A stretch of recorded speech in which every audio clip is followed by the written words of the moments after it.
Let's enjoy masterpieces. Happy readers. Grade 3. The Secret Garden.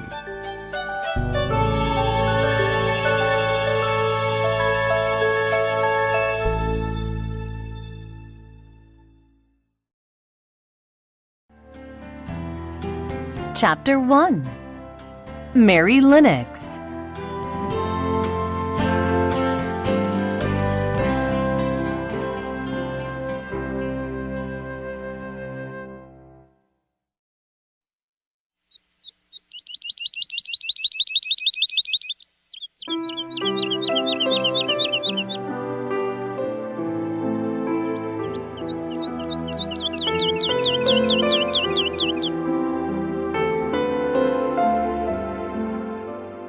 Mary Lennox had a thin little face and a thin little body, thin light hair and a very sour expression. She never smiled, not once during the long trip to England.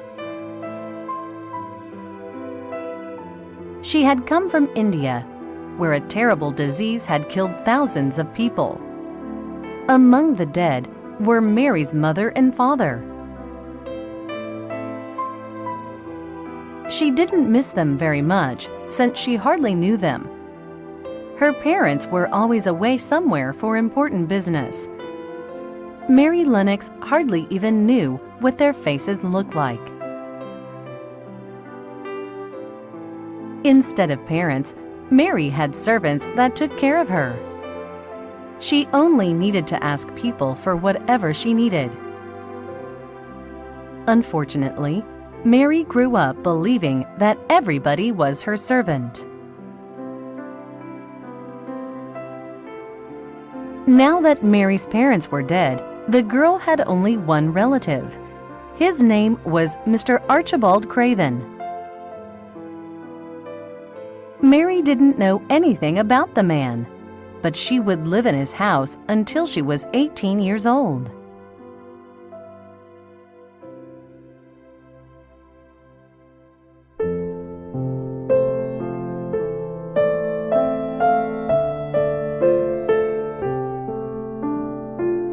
When Mary finally arrived in England, Mrs. Medlock, Archibald Craven's housekeeper, met her at the port. "Are you my servant?" Mary asked. Grunted Mrs. Medlock. "You'd better mind your manners. I work for your uncle. Not for you. I'm supposed to bring you to Yorkshire. That's where your new home will be. Follow me. We have to catch the 2 o'clock train. Hurry up."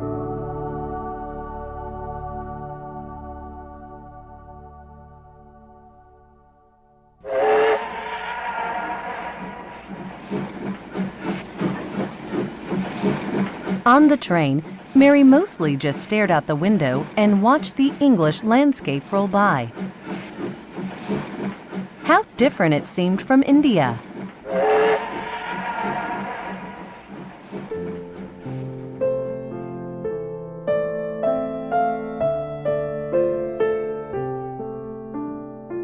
"Wake up, dear. We've arrived. It's time to go to Misselthwaite Manor," said Mrs. Medlock.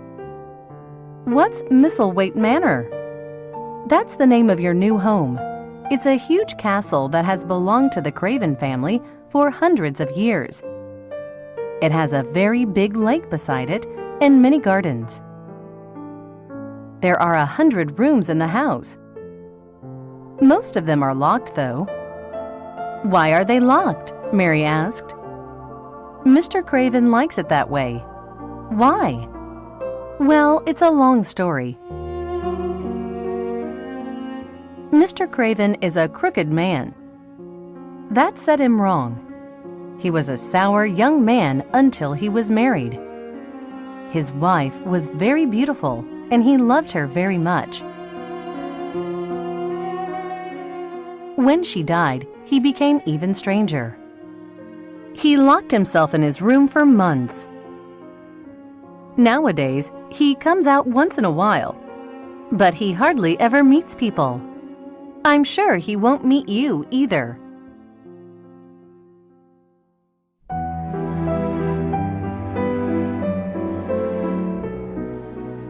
When they arrived at Misselthwaite Manor, Mary couldn't believe her eyes. The castle was bigger than anything she'd ever seen or imagined.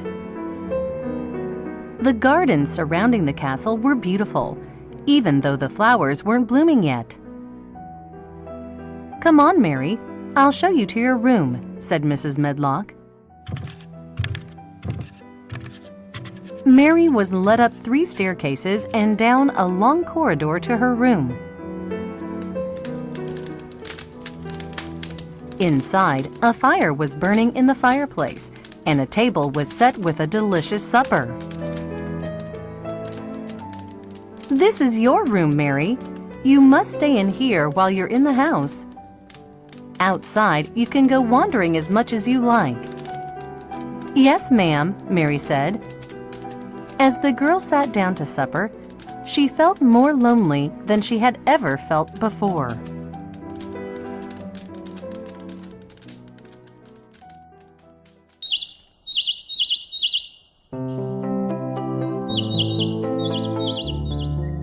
The next morning, Mary was woken up by a maid named Martha. "It's time to get up now," said Martha with a big smile. "Come on, get dressed." "I don't know how to dress myself."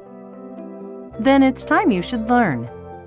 Mary was shocked a little, but dressed herself for the first time in her life. Martha brought her a big breakfast. "You eat up now, then go outside and play."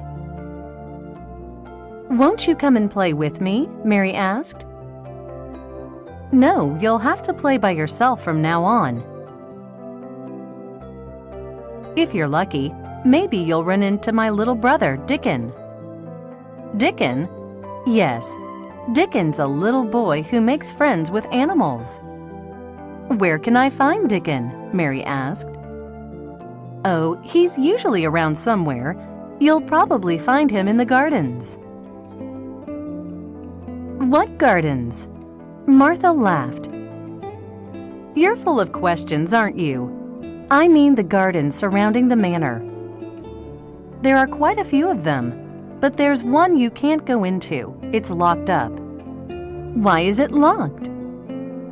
"Well, that's where Mrs. Craven died 10 years ago. She climbed up into a tree one day and then fell out of it. After that, Mr. Craven locked the gate to the garden and buried the key." Mary liked the idea of a secret garden. It sounded strange and exciting to her. "You go and play now," said Martha.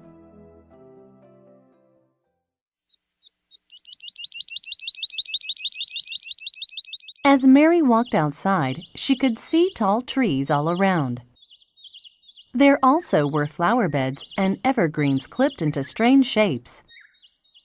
There were no leaves on trees, however, and the flowers were not blooming yet.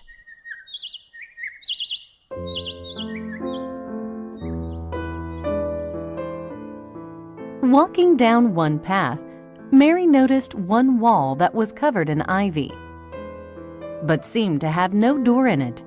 She could see tall trees behind the wall. "There must be a gate along here somewhere," Mary said. At that moment, Mary heard a robin singing in one of the trees above her. As she looked up, she noticed it jumping between branches. It seemed as if it was trying to get her attention. His cheerful whistle brought a small smile to her sad face. As Mary returned to Misselthwaite Manor, she began to think a lot about the secret garden. She felt that the garden must be beyond the wall that she had walked along.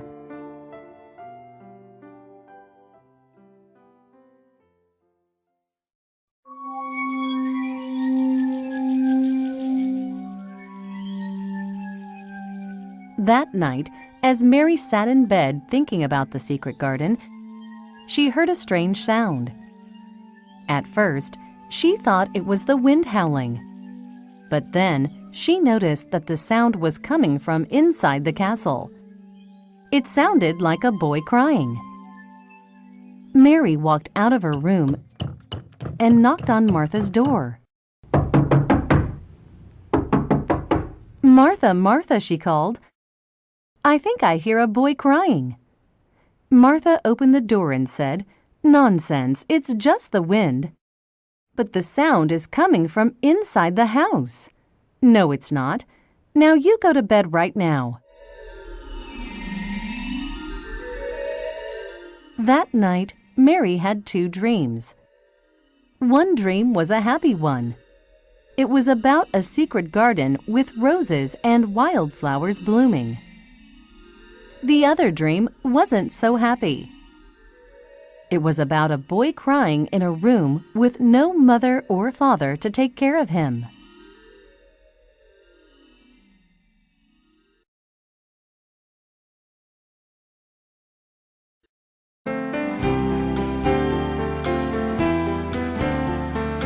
Chapter 2. Way to the Secret Garden.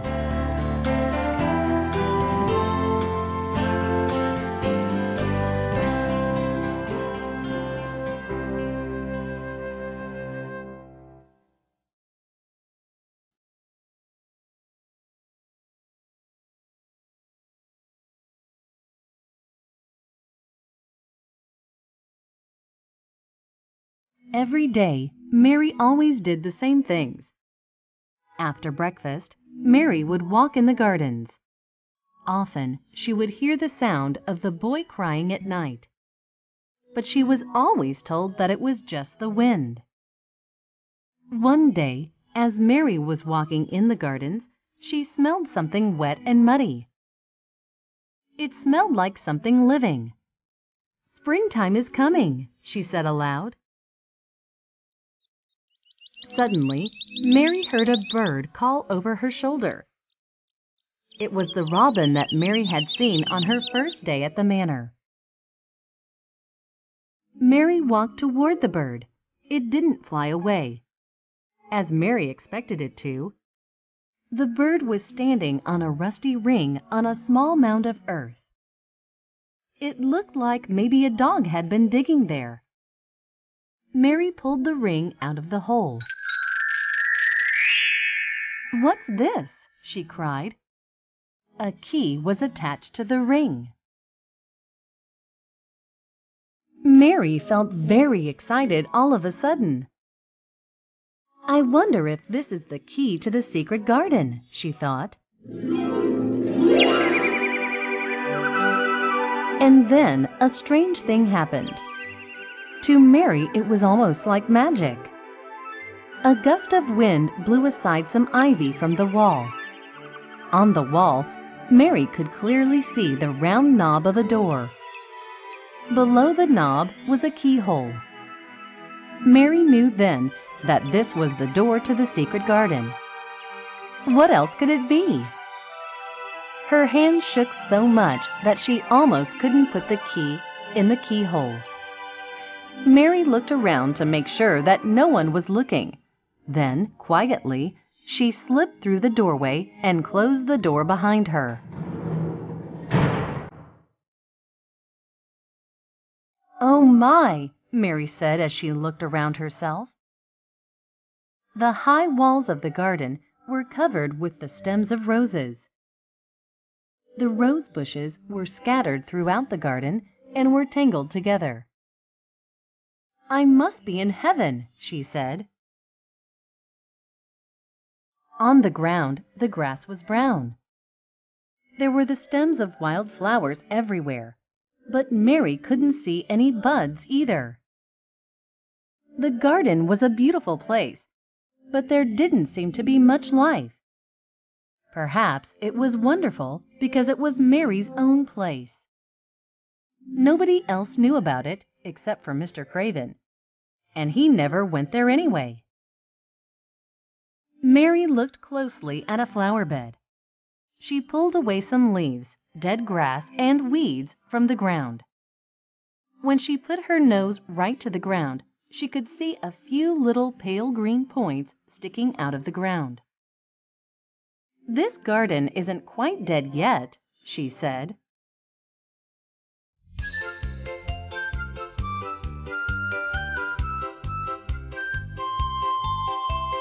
Mary went home that evening happily. She had found her secret place in the world. She decided to make that garden come back to life. At dinner time, Mary suddenly said, "I need a shovel." "What do you need a shovel for?" Martha asked. Mary knew that she had to keep her secret place. "Well, this is such a lovely place. I thought that if I had a little shovel and some seed, I could make a little garden." "Well, that's a wonderful idea. Why don't you write a letter to my little brother Dickon? He knows all the best places to buy that stuff. He's always gardening."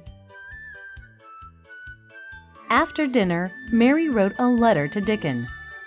She wrapped some money up with the letter and put it in the envelope. "Oh, I can't wait," Mary said excitedly. It had been almost a month since Mary had come to the manor. She was becoming fatter, healthier, and happier than she had ever been.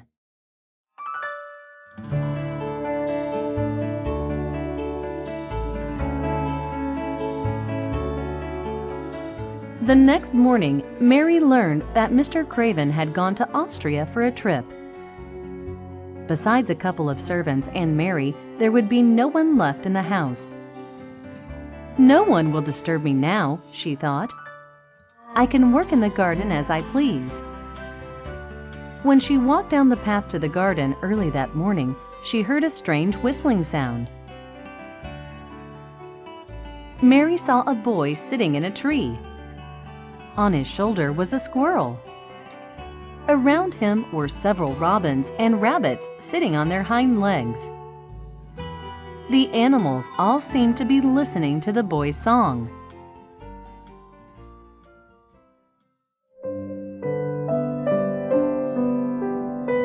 "Don't come any closer," the boy said. "You'll scare the animals away." Mary stopped walking. "Hi, I'm Dickon," he said. "And you must be Mary." "Pleased to meet you. I've brought the garden tools and the seeds you were asking for." He spoke to her as if he knew her quite well. "Thanks, Dickon," said Mary. "I'm very happy to meet you too. How come you have so many animal friends?" "Why, because I'm an animal myself. Come on, Mary. Let's start gardening. Where's your garden?" Mary knew then that she couldn't keep her garden to herself forever. "Dickon," Mary said, "can you keep a secret?" "I always keep secrets," he said. "Don't tell anybody. I've stolen a garden." "What do you mean you've stolen a garden?" "Well, there's this garden that has been locked up for many years. Mr. Craven said that nobody could go into the garden. I found that garden myself. It's dying because nobody has taken care of it in years." "All right, Mary. Show me the garden. If there's anybody who can bring it back to life, I can." Mary then led Dickon to the secret garden. Dickon looked around and around. He was just as amazed as Mary was to see the garden. It is a strange, pretty place. They worked all day long that sunny day. They weeded and raked leaves.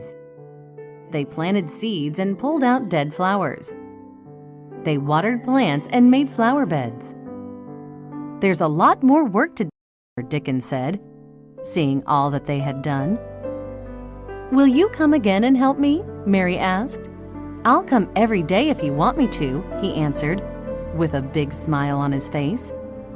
"It's the best fun I ever had in my life. Shut in here and wakening up a garden."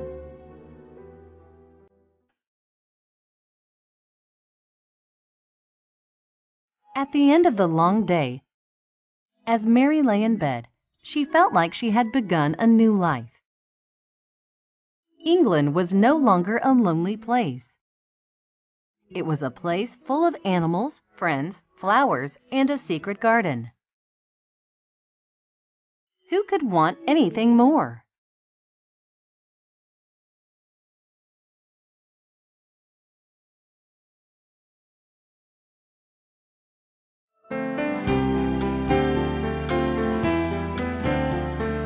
Chapter 3. The Little Craven, Colin.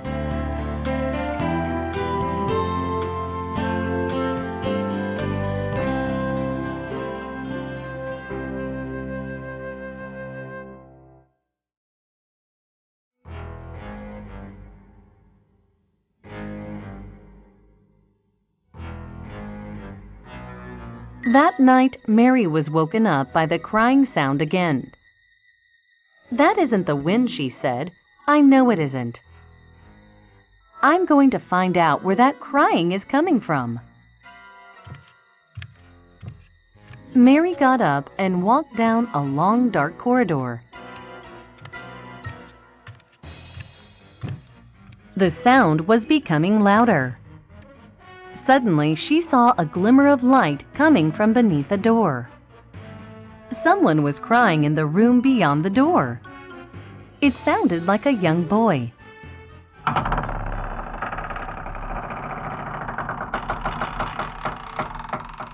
Mary opened the door. In the room, Mary saw a boy lying on a bed crying. The boy looked very thin and white. He looked sick. When the boy saw Mary, he screamed, "A ghost! A ghost! Help!" "Be quiet," Mary whispered. "Do I look like a ghost to you?" "I suppose not. Who are you then?" "My name's Mary Lennox. Who are you?" Mary stared at his eyes. They were gray and looked too big for his face. "I'm Colin Craven. I'm Archibald Craven's son." Mary clapped her hands with delight. "That's wonderful. That means that you're my little cousin. Mr. Craven is my uncle. But why didn't you go to Austria with your father?" "I never go anywhere with him. In fact, I haven't even seen him for a long time.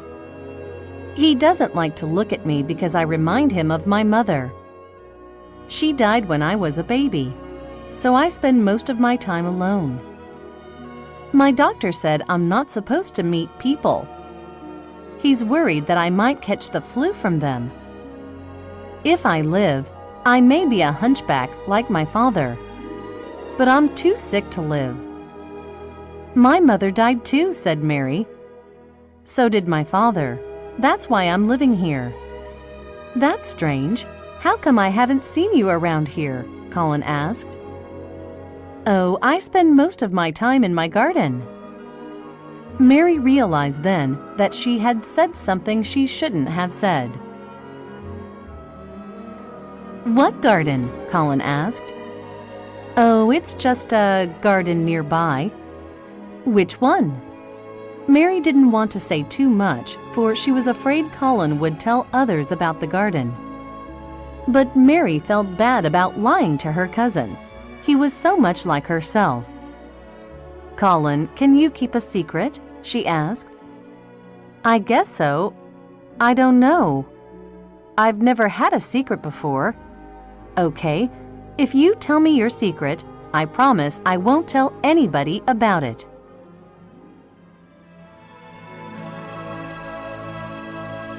"There's a secret garden nearby," Mary said.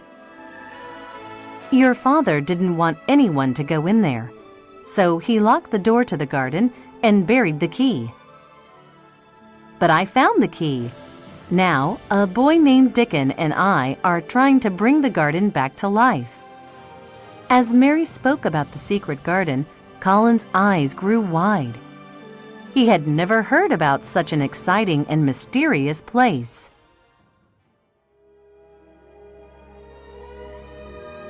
"Mary, could you take me to the garden?" Colin asked. "I really want to go. If only someone could push my wheelchair out there. You're not supposed to leave the house. But since my father is gone, I'm in charge here. The servants have to listen to everything I say." "I don't know, Colin. I think Mrs. Medlock will be very angry if you go outside." Colin had a very sad look on his face. "If you get better, Colin, then maybe I can take you outside." All right, I will, Colin said happily. I'll get better. Then take me outside to the garden. Please, Mary, please do that for me.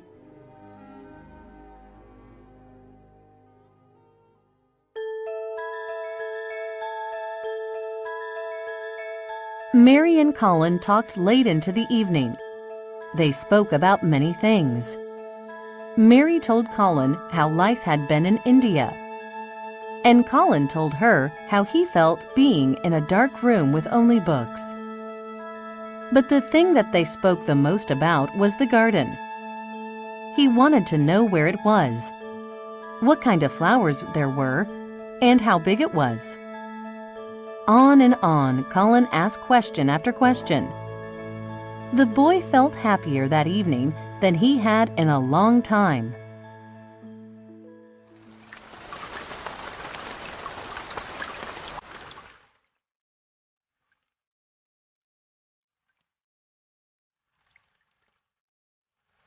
It rained heavily the next day.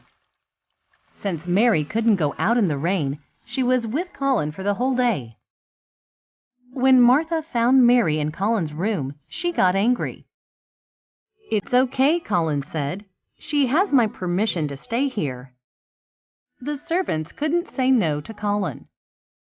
When Colin's doctor came, he was very upset as well. "What if this girl gives you the flu?" "She won't. Besides, I feel healthier when she's around," said Colin. The doctor saw that this was true. Colin looked healthier than he had. The rain continued for a week, and Mary spent the week with Colin. There was the constant sound of laughter from his room. Every day, Colin seemed to get stronger and stronger. He really wanted to go to the garden.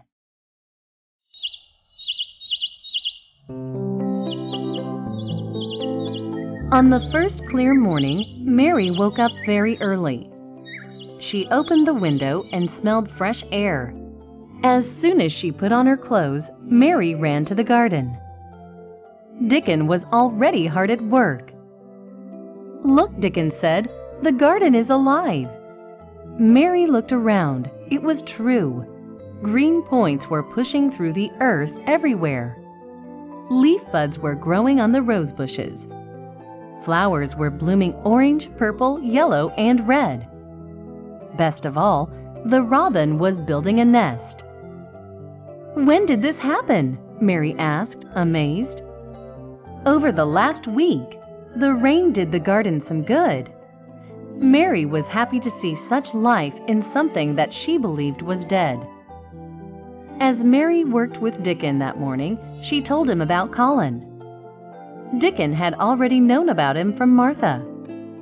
People say Mr. Craven can't see him when he is awake, because his eyes look exactly like his mother's. I feel sorry for Colin, and he really wants to visit the garden. He can't because he's so sick. "That's too bad," said Dickon. "We must bring him outside with us. I can push his wheelchair easily enough."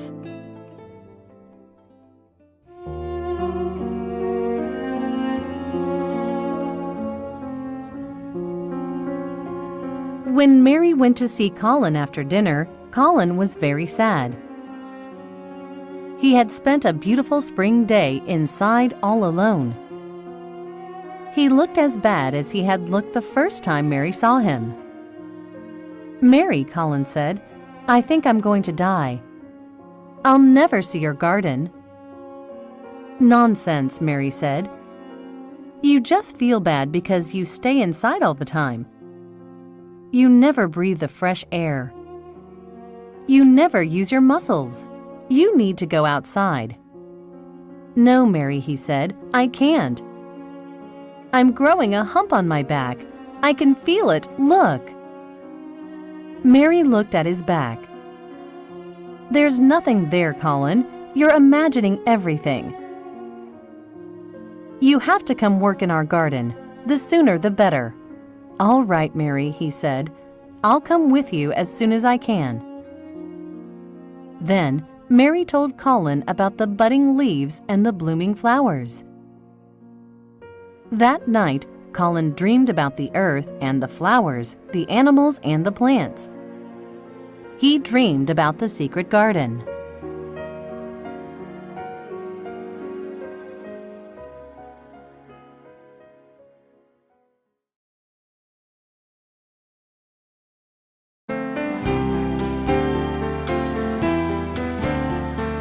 Chapter 4. I'll live forever.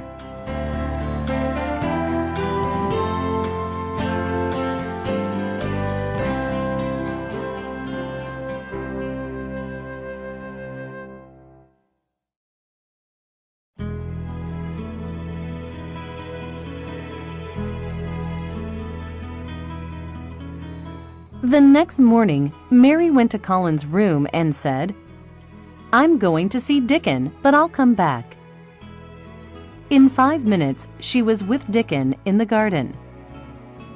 When Mary and Dickon started working, she told him about what Colin had said the night before. "In the springtime, everyone should be outside working," Dickon said. "Folks need to be listening to the birds and digging in the dirt. If people aren't doing that, then they aren't living. We need to bring him out with us soon, then he'll get better." "I have an idea," said Mary. "Since he can't come out here, why don't we bring the garden to him?" Dickon was confused. "What do you mean?" "I mean, let's bring him some of the animals and the plants from the garden." "That sounds like a wonderful idea." It seemed as if a magician visited the garden every day and night. When Mary went back and sat down close to Colin's bed, he began to sniff. "What's the smell?" he asked. "It's the wind from the garden," replied Mary.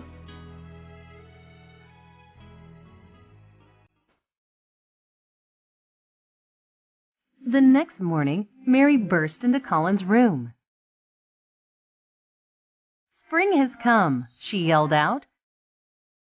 "Let's open the windows, Colin." Mary opened all of the windows in the room. The room was filled with the sounds of birds singing. A fresh breeze came in the window. She placed 2 potted roses on the windowsill. "It's time that you stopped thinking about death and humps on your back. It's time to think about being healthy. Come in, Dickon."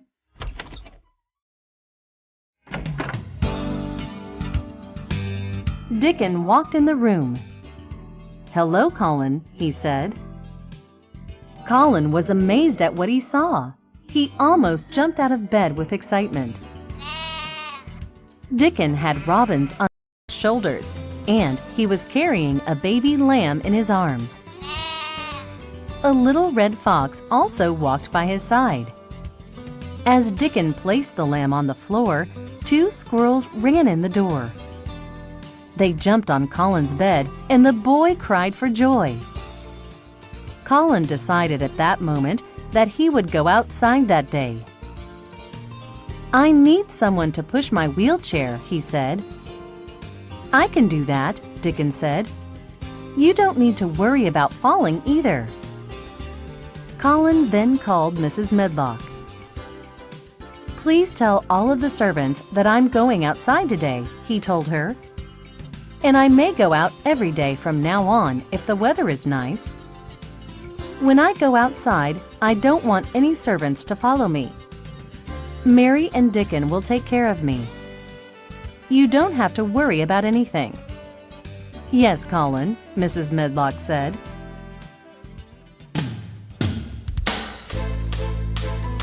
Then Colin did something that surprised everyone. He threw the blankets off of himself and placed his feet on the floor. Very slowly, he stood up.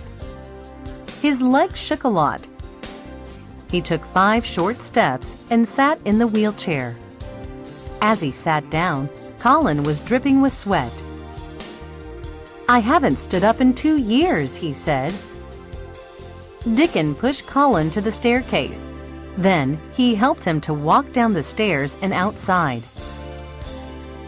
Colin sat down again in his wheelchair all by himself. As Colin was pushed along the pathway, tears of joy fell down his face.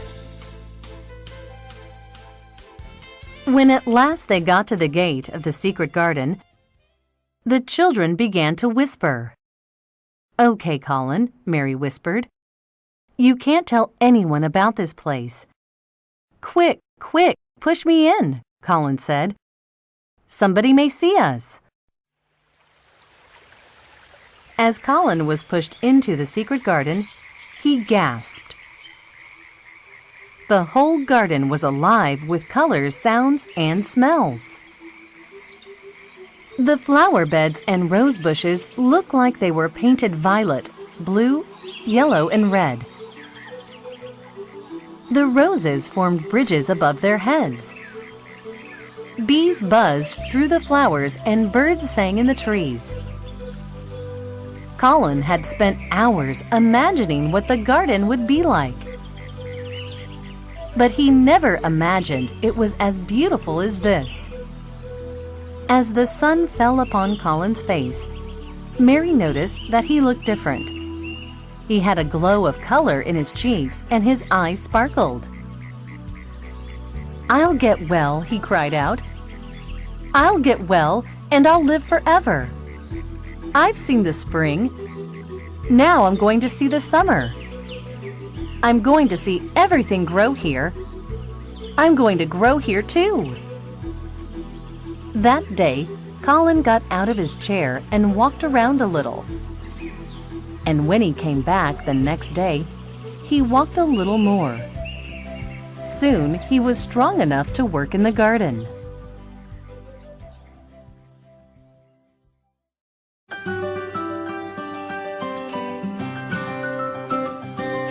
As the weeks passed, Colin worked hard in the garden. Some days, however, he preferred to sit back and watch everything grow. One day, as the children lay in the sweet-smelling grass, Mary asked Colin something she'd wanted to ask him for a long time. "What are you going to tell your father when he comes home?" "I won't tell him anything.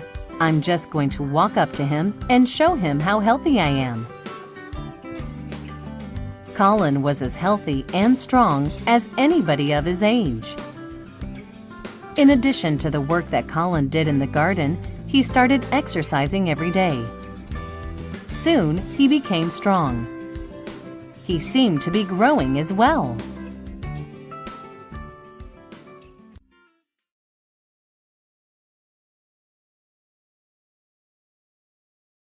One day, Colin dropped his shovel and said, "Mary, Dickon, look at me." Colin stood up very straight. "Do you remember the first day you brought me here?" "Of course," Dickon replied. "All at once, I remember what I looked like that day." It seems strange. I was so sick then, but I'm so healthy now. Can it be true? Am I really well?" "Yes, you are, Colin," Mary said. "I am. I know it now. I really will live forever."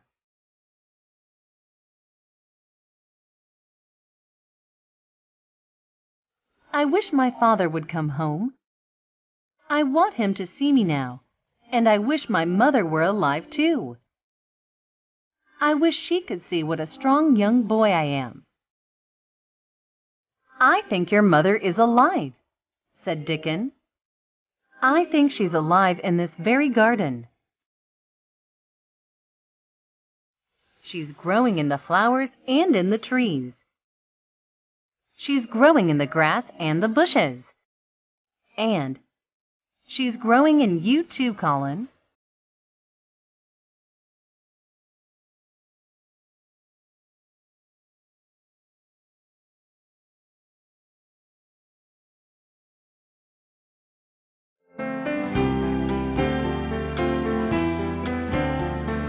Chapter 5. It's me, Father.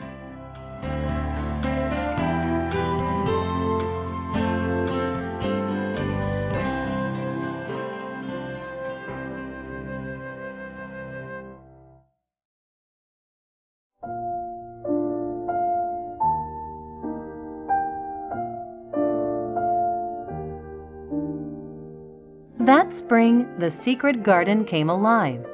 The children came alive with it. There was a man, however, who hadn't felt alive in a long time. He had traveled around the world for 10 years, but he never felt anything but sadness and boredom. He was a tall man with crooked shoulders and an unhappy face. His name was Archibald Craven. He traveled to many beautiful places, but he never stayed anywhere for more than a few days. He was so sad that he never noticed the beautiful things around him. One day, a strange thing happened. He was in a beautiful valley in Austria. The valley was very quiet. He had walked a long way alone. He began to feel tired and lay down by a stream to take a nap. When he fell asleep, he began to dream.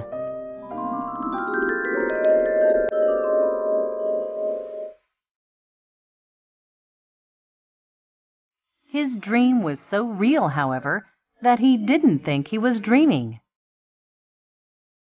He thought he heard someone calling him. The voice was far away. "Archie!" he heard, and then again he heard the voice clearer than before. "Archie!" "Lilias, Lilias, is that you?" Lilias was Archibald Craven's dead wife. "Lilias, where are you?" The voice came back like a beautiful song. "I'm in the garden." Then the dream ended. When he woke up, he felt very calm and happy. He thought about the dream carefully. "In the garden," he said to himself, "but the door is locked and the key is buried."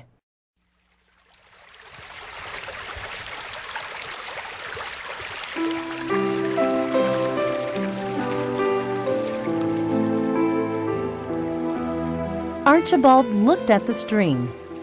He saw birds come and dip their heads in it. After taking a drink, they flew away.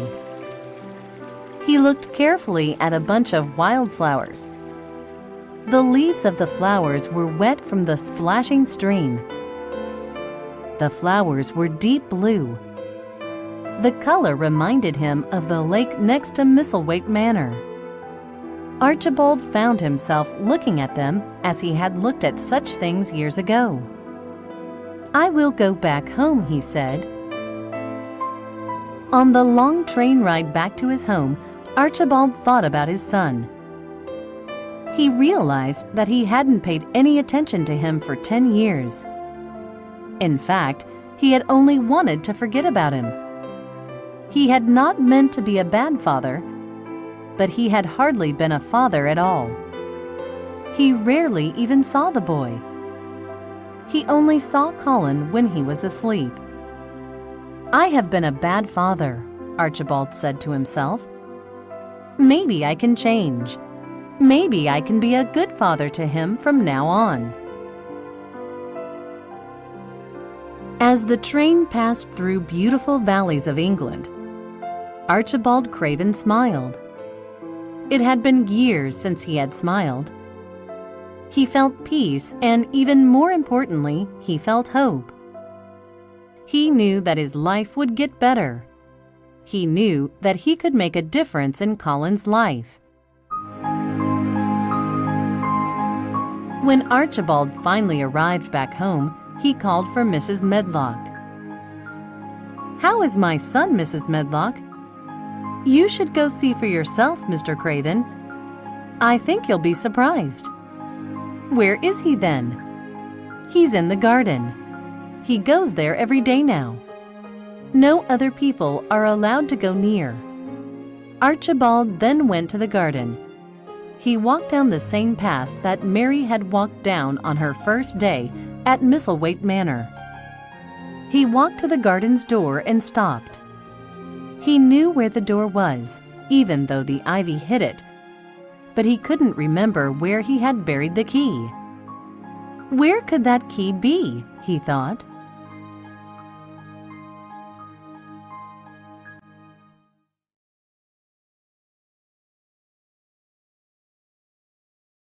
Just then he heard sounds. The sounds seemed to be coming from the garden. He heard children playing and laughing aloud. That's strange, he thought. Nobody has been in that garden for 10 years.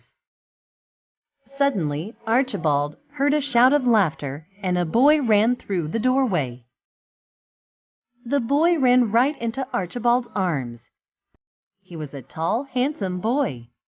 He was glowing with life. His strange gray eyes made Mr. Craven gasp for breath.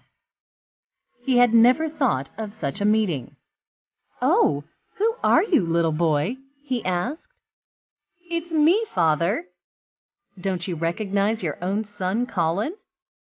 Mr. Craven couldn't believe his eyes. His boy looked strong and healthy. He had color in his cheeks and in his eyes.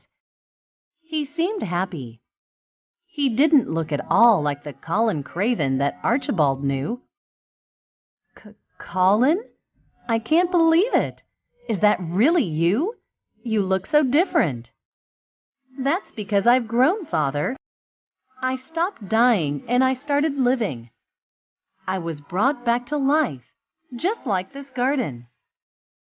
I want to show you something. Come with me, Father."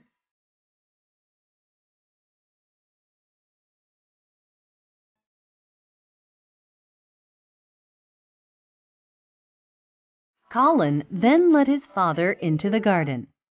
The garden was alive with color. It looked more beautiful than it had ever looked before. The colors and the smells of the flowers made Mr. Craven very happy. "I thought this garden would be dead," Archibald said. "I thought so too at first," said Mary. "Your niece Mary brought it alive again," said Dickon. "Dickon and Colin helped as well," Mary said. "A little magic helped too, and a robin showed me the door." "And then the garden brought me back to life," said Colin. Then they sat under a tree, and Colin told his father everything. "I don't want this garden to be a secret any more, Father," said Colin. "I want it to be open so that everyone can come here. I want other sick boys to come here as well. They can be brought back to life just like I was." Then Archibald Craven and his son walked back to the castle. The servants came out and greeted them. They looked at the boy carefully and realized that he was a new person. Mr. Craven told his servants that the walls of the garden should be torn down. That autumn, the garden changed again. The leaves changed from green to red, yellow, orange, and brown. The flowers withered as well. Sick children came from around Yorkshire to see the garden. They were happy to see the leaves falling. They knew that the garden would come alive again next year. And maybe they would too.